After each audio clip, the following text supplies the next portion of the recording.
Hello dear friends, welcome once again to our program of Bible presentations. Today we are looking at the topic taking God's hand, how to begin a changed life. The story is told of a number of prominent writers who were assembled in a literary club in London one evening in the year 1825. The conversation veered into a discussion of some of the illustrious figures of the past, and one of the company suddenly asked, "Gentlemen, what would you do if Milton were to enter this room?" "Ah," jubilantly replied one in the circle, "we would give him such an ovation as might compensate for that terrible recognition accorded him for his paradise lost by the men of his own day." "And if Shakespeare entered?" asked another. "We would arise and crown him master of song," was the triumphant answer. "And if Jesus were to enter?" asked yet another. An intense silence followed for 1 minute, and then Charles Lamb spoke softly. "We would all fall on our faces." It is when we come into the presence of Christ that our lives are changed. We are told in Zechariah 13 verse 1, "In that day there shall be a fountain opened for sin and for uncleanness." That fountain is the precious blood of Jesus Christ. The sacrifice of Christ made for sinners by his death on the cross is the central fact of the gospel. It is the blazing sun around which all other truths revolve. Indeed, it is the very essence of the gospel, for if it be taken away, nothing of the gospel remains. It forms the ground of faith, the very basis of the sinner's hope. William Cowper once sang, "There is a fountain filled with blood drawn from Emmanuel's veins, and sinners plunge beneath that flood, lose all their guilty stains, lose all their guilty stains. As in the faith I saw the stream, thy flowing wounds supply, redeeming love has been my theme, and shall be till I die, and shall be till I die." The teachers of modernism have been trying to shut out the stream of Christ's precious blood, which is healing, which was shed for sinful men. By their skeptical theories, they seek to rob Christ of his divinity, his perfect humanity, and his power to save men. Yet if this fountain be successfully sealed, then is the doom of the world also sealed, and man will never be admitted to the paradise of God, because Hebrews 9 verse 20 says, "For without shedding of blood, there is no remission of sin." But there are those who ignore the gibes of the worldlings about them and press through to Christ. I have a question to ask you, which I cannot answer. You cannot answer it also. If an angel from heaven were here, you could not answer it. If the devil were here, he could not answer it also. The question is this, according to Hebrews 2 verse 3, "How shall we escape if we neglect so great salvation?" Both angels and demons know that if we neglect the salvation offered us, we shall not escape. We want to learn just now how we can neglect no more to take hold of such great salvation. How can you understand genuine conversion? To the degree that man is willing to enter this experience and continue in it, a complete transformation takes place in that person's life as he is born again. This is genuine conversion. The new birth is actual, and the natural birth he had as an infant.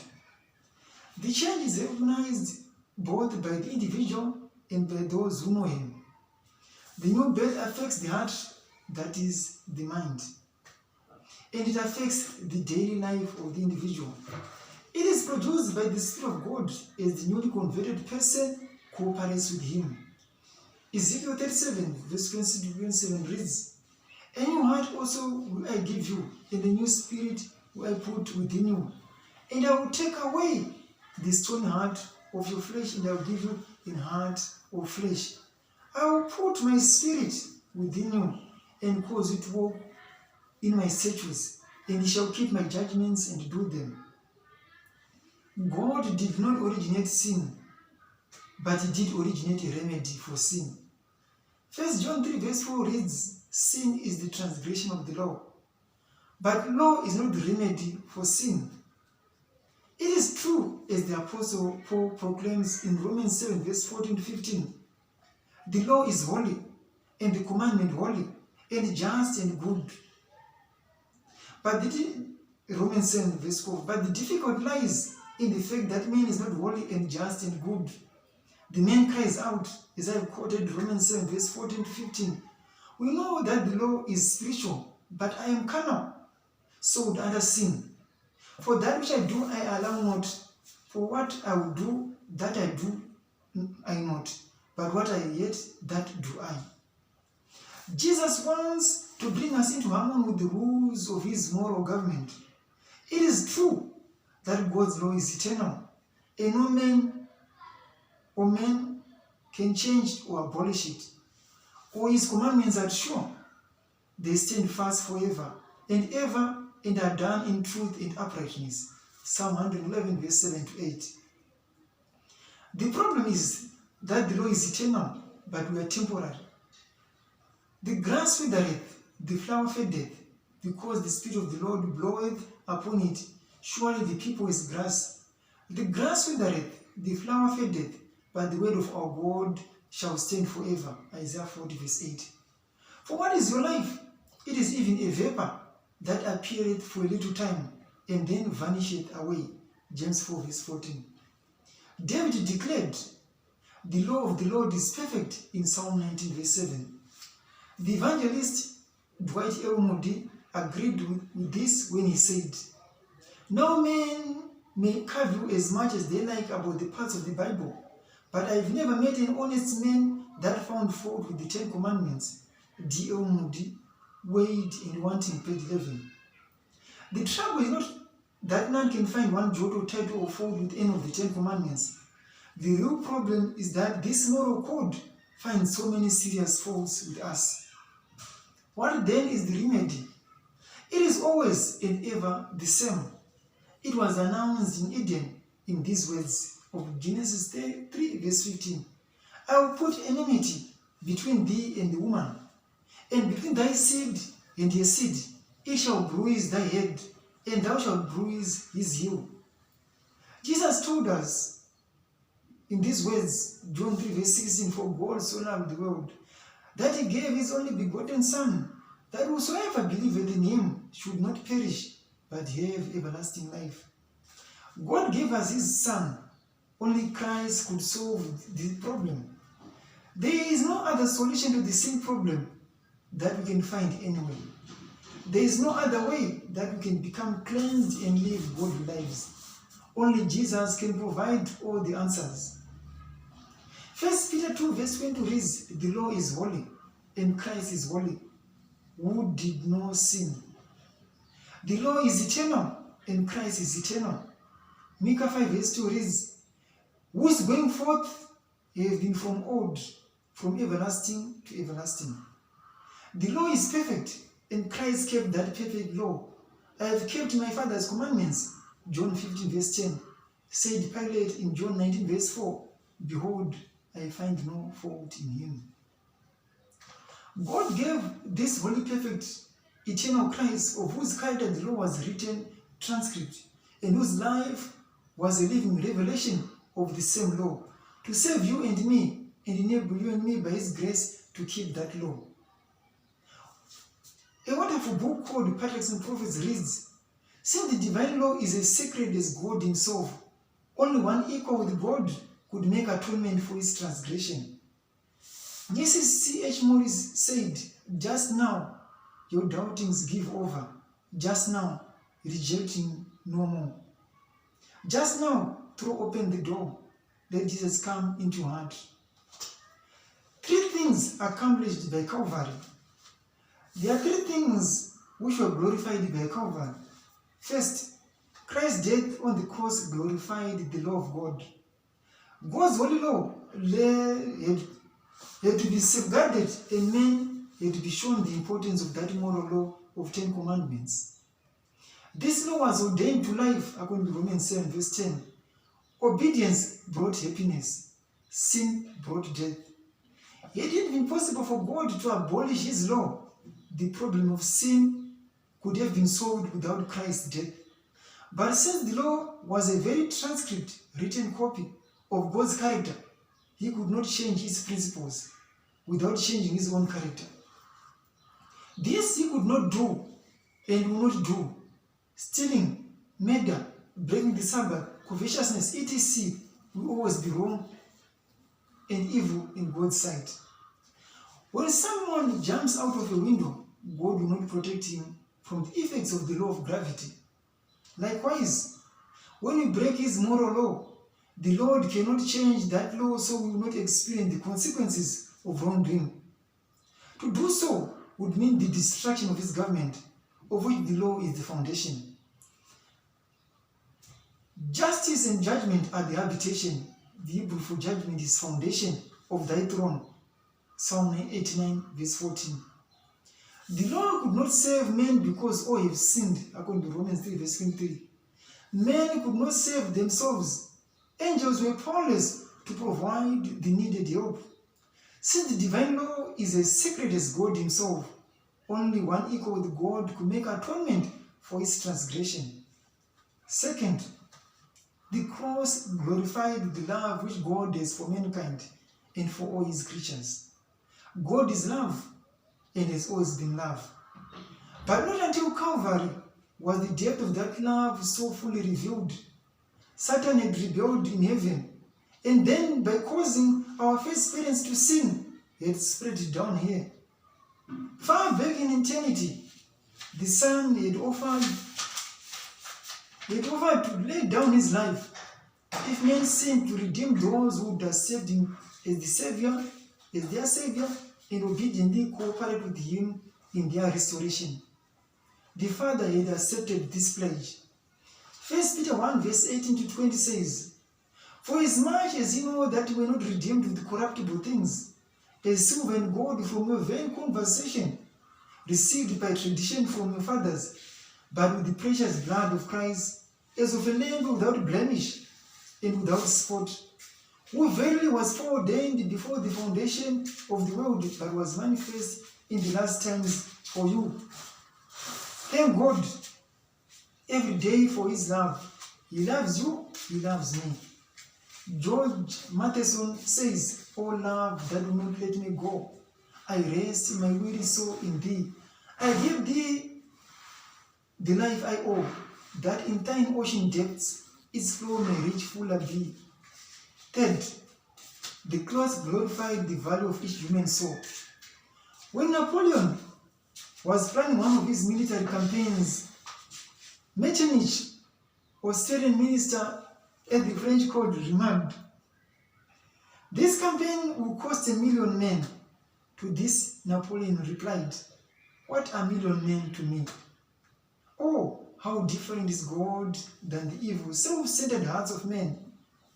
While on earth, Christ repeatedly demonstrated that God loves mankind and wants to save them. Everyone who will let him save him will be worth more to him throughout eternity than all the treasures of the universe.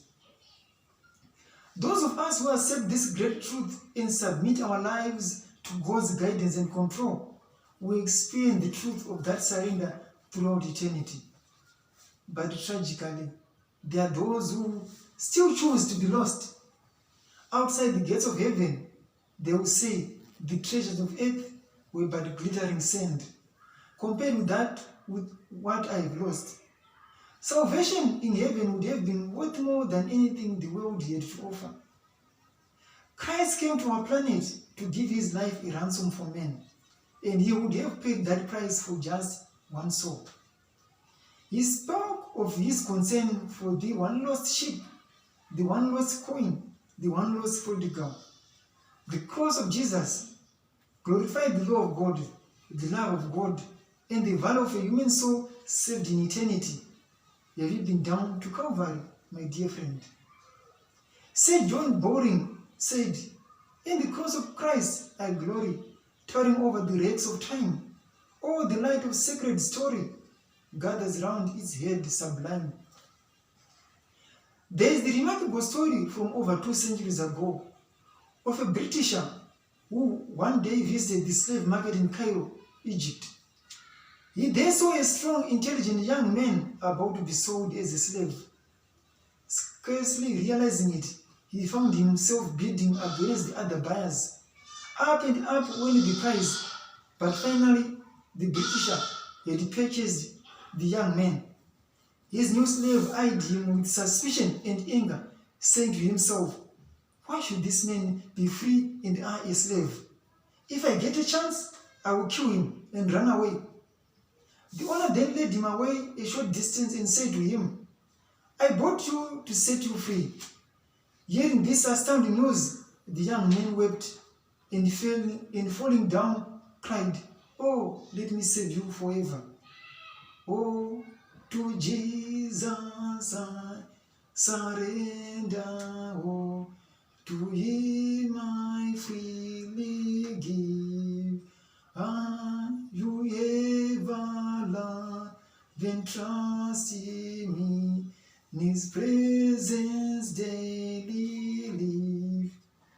How thankful we can be that Christ, the divine Son of God, came down to our world to save us. He is Christ, who is over all. God blessed forever. Amen. Romans 9, verse 5. Adam Clarke, in his commentary, wrote, "This verse of Romans 9, verse 5 contains such a powerful proof of the deity of Christ. No wonder that opposers of his divinity should strive with their utmost skill and cunning to destroy its force. And they have. But we accept the Bible and rejoice in the blessings it brings to us." There was a little girl who, although a child, had learned how to keep close to Jesus. When asked how she did it, she replied, "It's just this way. Jesus is my friend, he lives in my heart. And when Satan knocks at the door, I say, 'Jesus, please answer.' When Satan sees Jesus at the door of my heart, he says, 'Oh, excuse me, I came to the wrong door.' And he goes away." Behold Christ at Calvary. Behold Christ. He lived for you. Matthew 20, verse 28.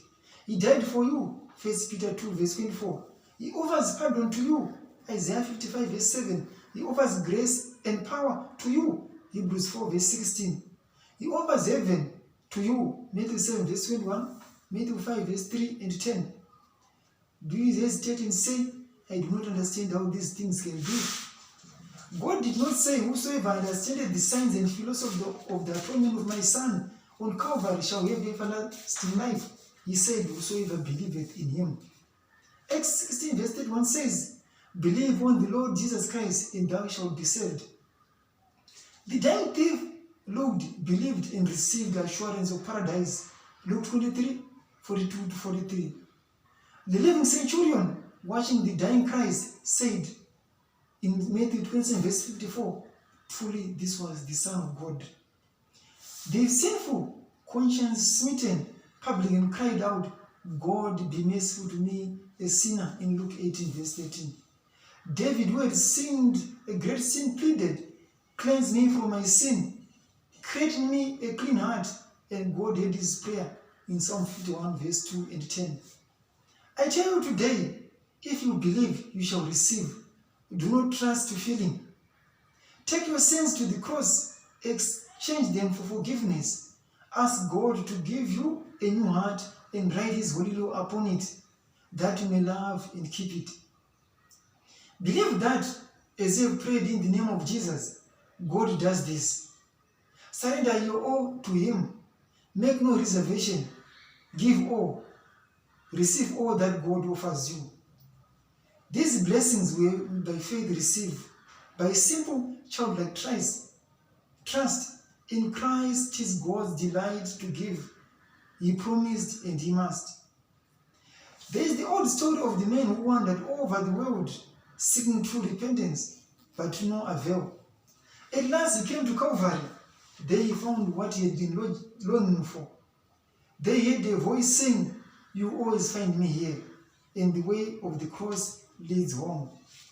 Have you been down to Calvary and found out why Christ was bleeding there? This is the first place you should always come to.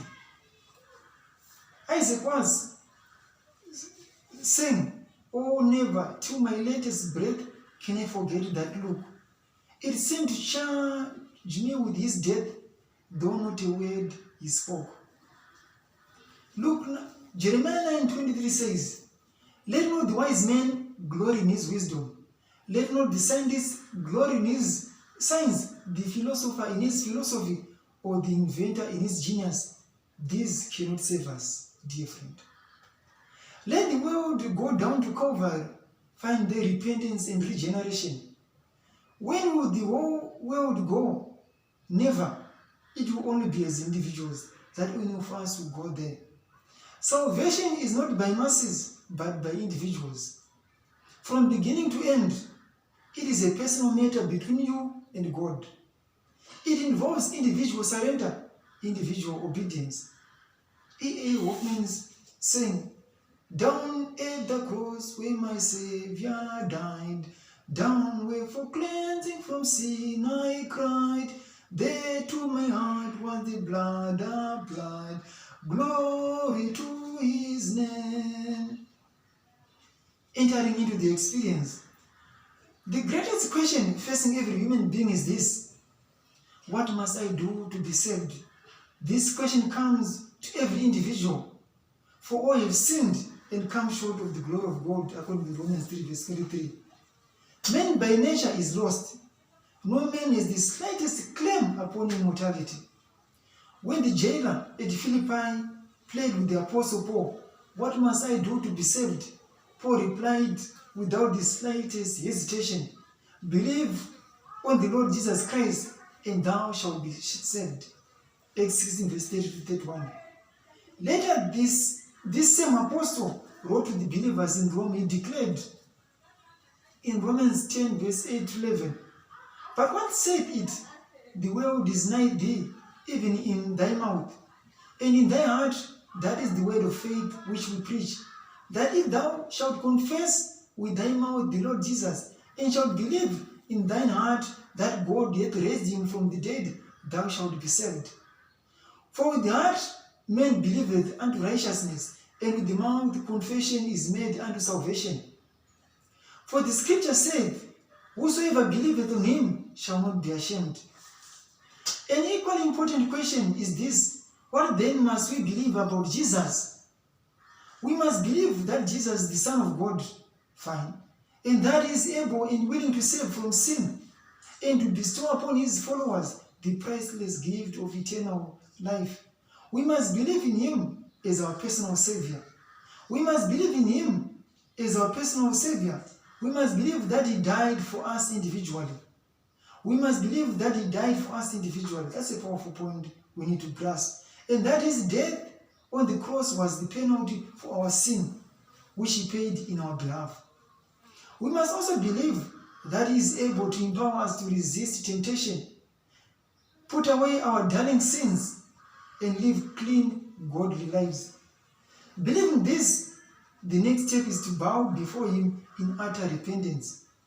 For those sins, confess them to him, and then believe with all thine heart that he forgives and cleanses. 1 John 1 verse 9 says, "If we confess our sins, he is faithful and just to forgive us our sins and to cleanse us from all unrighteousness." Jesus is calling us today. "Return, thou backsliding Israel, saith the Lord, and I will not cause mine anger to fall upon you. For I am merciful, saith the Lord, and I will not keep anger forever. Only acknowledge thine iniquity, that thou hast transgressed against the Lord thy God." Jeremiah 3 verse 12 to 13. Having accepted the pardon so freely offered through Jesus Christ, the believer must be ready and willing to follow him by obeying his commandments and serving him in the day-to-day life. That is the description of a genuine Christian life. Jesus said, without me, you can do nothing, in John 15 verse 5. We cannot repent and put away our sins without his help. Nor can we obey his holy law, 10 commandments law, without his help. We must accept the fact that we can do nothing to save ourselves. Christ will change us from our previous sinful state to a new life of godly living, but only as we cling to him daily and plead for his enabling strength. Consecration is signing your name in the bottom of a blank sheet of paper and letting God fill in the space as he wills, is total dedication. I felt his love, the strongest love that mortal ever felt. Oh, how it drew my soul above and made my heart melt, that hard heart. My burden at his feet I laid, and knew the joy of heaven as in my willing ear he said the blessed word, forgiven. We already looked at one unanswerable question in the Bible, but I didn't know that there are yet two others. Jesus asked them, and here they are. For what is a man profited if he shall gain the whole world and lose his own soul? Or what shall a man give in exchange for his soul? Matthew 16 verse 26. The only safe response we can give to those questions is to fall down before God, repent for our sins, hand them over to him to get rid of, and henceforth give him our lives in humble, obedient service. Acts 4 verse 12 says, neither is there salvation in any other, for there is none other name under heaven given among men whereby we must be saved. Just now, we may come to him for cleansing and the beginning of a new life with him. Revelation 20 verse 17 says, and the Spirit and the bride say, come. And let him that heareth say, come. And let him that is athirst come. And whosoever will, let him take the water of life freely. In looking through my tears one day, I saw Mount Calvary. Beneath the cross, there flowed a stream of grace enough for me. While standing there, my trembling heart, one full of agony, could scarce believe the sight I saw of grace enough for me. When I behold my every sin nailed to the cruel tree, I felt a flood go through my soul of grace for me. When I am safe within the veil, my portion there will be to sing through all the years to come of grace enough for me. Grace is flowing from Calvary. Grace is fathomless as the sea. Grace for time and eternity. Grace enough for me. EOXL. So here's the Bible summary. Whether or not we cooperate with Christ in making the needed changes will affect our eternity, our eternal destiny. Here's why. Sin is transgression of God's moral law. Because in 1 John 3 verse 4 we read, whosoever committed sin transgressed also the law, for sin is the transgression of the law. But by the law is knowledge of sin, Romans 3 verse 20. Oh, you have sinned. Romans 3 verse 20 said, oh, you have sinned and come short of the glory of God. The right kind of sorrow for sin leads to repentance. 2 Corinthians 7 verse 10 says, for godly sorrow worketh repentance to salvation, not to be repented of, but the sorrow of the world worketh death. Psalm 38 verse 18 says, for I will declare mine iniquity, I will be sorry for my sin. We must confess our sins to God and forsake them. Hebrews 4 verse 13 says, all things are naked and opened unto the eyes of him with whom we have to do. Numbers 5 verse 6 to 7 says, when a man or woman shall commit any sin, that man do commit, to do a trespass against the Lord, and that person be guilty, then they shall confess their sin which they have done. Numbers 32 verse 23 says, but if you will not do so, behold, you have sinned against the Lord, and be sure your sin will find you out. If we truly repent and confess our sins to God, He will forgive. Proverbs 20 verse 13, he that covereth this sin shall not prosper, but whoso confesseth and forsaketh them shall have mercy. 1 John 1 verse 9 to 10 says, if we confess our sins, He is faithful and just to forgive us our sins and to cleanse us all from unrighteousness. If we say that we have not sinned, we make Him a liar, and His word is not in us. Psalm 30 verse 5 reads, I acknowledge my sin unto Thee, and mine iniquity have I not hid. I said, I will confess my transgressions unto the Lord, and Thou forgavest them, the iniquity of my sin. Isaiah 55 verse 7 reads, let the wicked forsake his way, and the unrighteous man his thoughts. And let him return unto the Lord, and You have mercy upon him, and to our God, for You abundantly pardon. Luke 15:10 says, there is joy in the presence of the angels of God over one sinner that repenteth. After being forgiven, we should not return to those sins. Matthew 3 verse 8 says, bring forth therefore fruits meet for repentance. Matthew 6 verse 14 says, For if you forgive men their trespasses, your heavenly Father will also forgive you. Ephesians 4 verse 32 reads, be ye kind one to another, tender-hearted, forgiving one another, even as God, for Christ's sake, hath forgiven you. 1 John 3 verse 14 says, we know that we have passed from death unto life, because we love the brethren. He that loveth not his brother abideth in death. Conversion means to become changed. It is also called the new birth. Matthew 18 verse 3 says, verily I say unto you, except ye be converted and become as little children, ye shall not enter into the kingdom of heaven. John 3 verse 3 says, Jesus answered and said unto him, verily, verily I say unto you, except a man be born again, he cannot see the kingdom of God. Therefore, if any man be in Christ, he is a new creature. All things are passed away. Behold, all things are become new. 2 Corinthians 5 verse 17. The converted man lives a new life in Christ. 1 John 3 verse 9 says, whosoever is born of God doth not commit sin, for his seed remaineth in him, and he cannot sin, because he is born of God. Romans 8 verse 1 says, therefore there is now no condemnation for them which are in Christ Jesus, who walk not after the flesh, but after the Spirit. Here can be your commitment. It's also my commitment. Kind Father in heaven, all that I have done in the past is known to Thee. In deepest humility of soul, I plead for forgiveness. I confess all that past to Thee. Take it all and make me my child. Just now, I accept Jesus Christ as my personal Savior from sin. I yield to Him my life, henceforth to obey and save Him. If I begin to wander from Thy side, please send me warning, so I will run back to Thee right away. I have to have Thee, Father. I dare not be separated.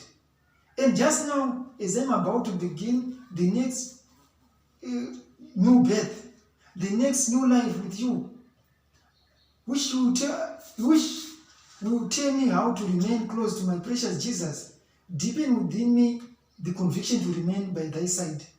In Christ's name, I ask this of Thee. Amen. May God bless the reading of His word.